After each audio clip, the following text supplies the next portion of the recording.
looking into a brewing national debate over a no-zero grading policy sparked by a teacher in Port St. Lucie over whether students should be given a 50% mark for assignments they didn't turn in.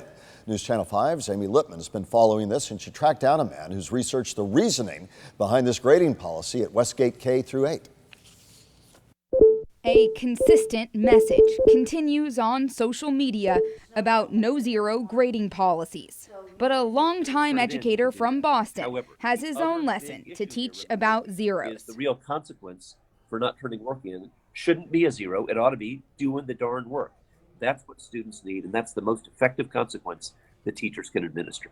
In the case against the zero, Dr. Doug Reeves writes the modern grading system is mathematically flawed. What's interesting to me is that I'm actually not calling for a new grading system. I'm calling for the old one. So I wrote out the three grading systems we all know: an A through F scale, 100-point scale, and a 4-point GPA scale.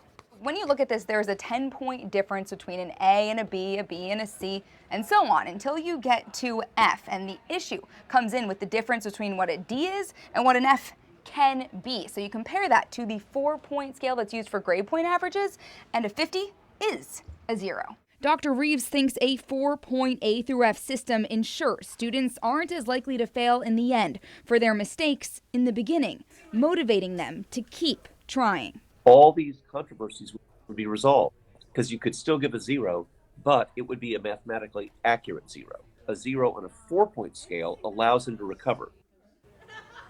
Teachers working at Westgate in Port St. Lucie right now agree. They don't allow students to simply take a 50% grade and give up. They make them do the work. Live in the newsroom, Amy Lippman, WPTV News Channel 5.